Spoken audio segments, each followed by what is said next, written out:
اعوذ باللہ من الشیطان الرجیم، بسم اللہ الرحمن الرحیم۔ عزیزان محترم،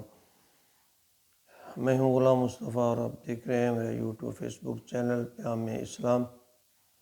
جس میں درس قرآن کا سلسلہ جاری ہے۔ آج ہم سورۃ البقرہ کی آیت نمبر 41 اور 42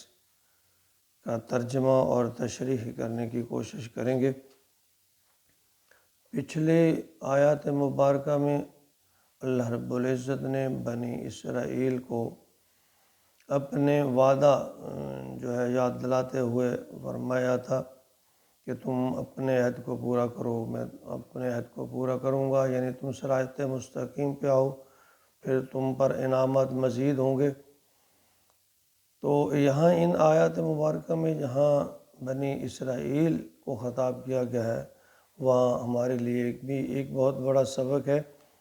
اعوذ باللہ من الشیطان الرجیم، بسم اللہ الرحمن الرحیم۔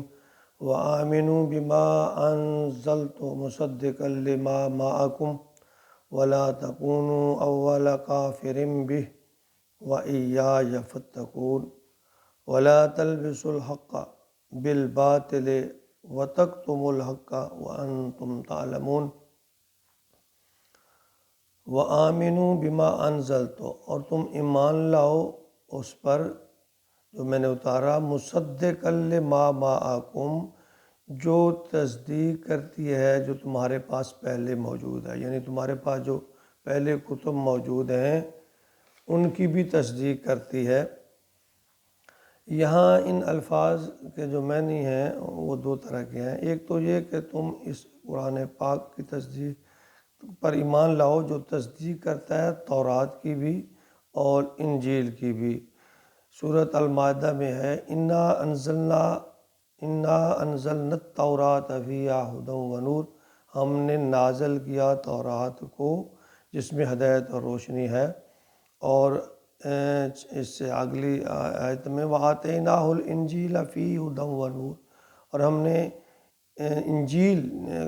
کو نازل کیا حضرت عیسیٰ علیہ السلام پر جس میں ہدایت اور روشنی ہے۔ اور دوسرا یہ ہے کہ قرآن اور محمد رسول اللہ صلی اللہ علیہ وآلہ وسلم کی جو پیشین گوئی ان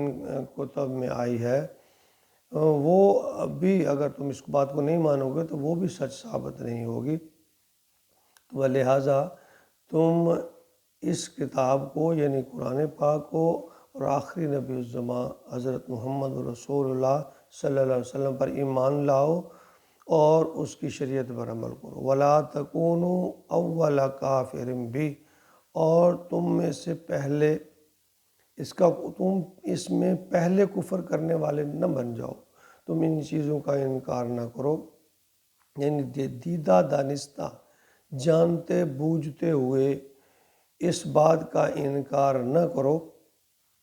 وَلَا تَشْتَرُوا بِآيَاتِي ثَمَنًا قَلِيلًا، اور ان آیات کا بدلہ یا مول کم قیمت نہ لو، یعنی اسے کم قیمت نہ، اس کا مطلب ہے کہ دنیا کے تھوڑے سے نقصان کے بدلے اس قرآن کو نہ چھوڑ دو کہ تمہاری جو عزت ہے، چودراہٹ ہے، وہ ختم ہو رہی ہے۔ اس کے بدلے ان آیات کو یا اللہ کے حکام کو نہ چھوڑ دو، وَإِيَّايَ فَاتَّقُونِ، اور تم میرا تقوی اختیار کرو۔ وَلَا تَلْبِسُوا الْحَقَّ بِالْبَاطِلِ، اور نہ ملاؤ حق کو باطل میں، وَتَكْتُمُوا الْحَقَّ وَأَنْتُمْ تَعْلَمُونَ، اور حق بات کو نہ چھپاؤ کہ تم اس کو جانتے ہو، یعنی تم اس کو جانتے بوجھتے ہی حق بات کو نہ چھپاؤ۔ اگر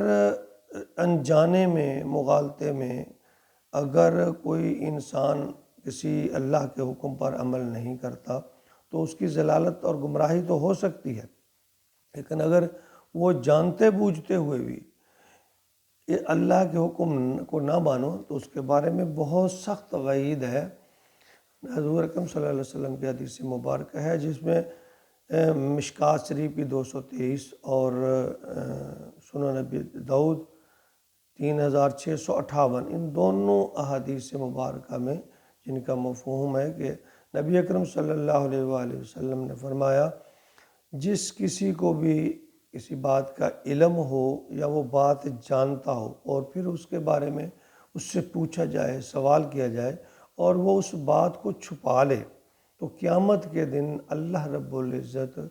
اسے آگ کی لگام پہنائیں گے۔ یعنی یہ ہمارے لیے بھی ایک بہت بڑا سبق ہے کہ ہم کسی برائی کو جانتے بوجھتے ہوئے یا کسی اچھائی کو جانتے بوجھتے ہوئے چھپائیں۔ اگر دو فریقین کے درمیان جھگڑا ہو جائے اور ہمیں موقع ملے یا ہمیں پتہ ہو کہ فلاں قصوروار ہے، فلاں جرمدار ہے، تو ہم اس کی سپورٹ نہ کریں، تو یہ اس کے مصداق ہے کہ ہم حق کو چھپا رہے ہیں۔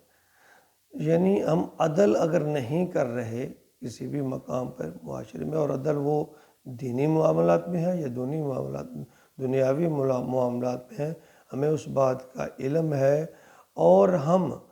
کسی مصلحت کے تحت یا اقربا پروری میں یا یاری دوستی میں آ کر اس حق کو چھپاتے ہیں، اس سچ بات کو چھپاتے ہیں، تو اللہ کے نبی نے اس بارے میں بڑی سخت وعید فرمائی کہ قیامت کے دن ایسے لوگ جو ہیں انہیں آگ کی لگام پہنائی جائے گی۔ اور اسی طرح یہ قرآن پاک کی آیات مبارکہ بھی ہمیں یہی سبق سکھاتی ہیں کہ حق بات اگر آپ کے سامنے آ جائے تو پھر اس کو چھپانا نہیں چاہیے۔ کسی دنیاوی مصلحت میں یا کسی فائدے میں یا کسی دوست رشتہ داری کے ناراضگی کے ڈر سے اگر ہم حق بات کو چھپائیں گے تو ہم جرمدار ہوں گے، اللہ اور اللہ کے رسول کے ہاں ہم گناہ گار ہوں گے، جرمدار ہوں گے۔ اس لیے ہمیں ہمیشہ حق کا ساتھ دینا چاہیے، سچی بات کی تائید کرنی چاہیے اور مصلحتاً حق کو نہیں چھپانا چاہیے۔ اللہ تعالیٰ میں حق بات کہنے کی اور اس پر عمل کی توفیق عطا فرمائے، آمین۔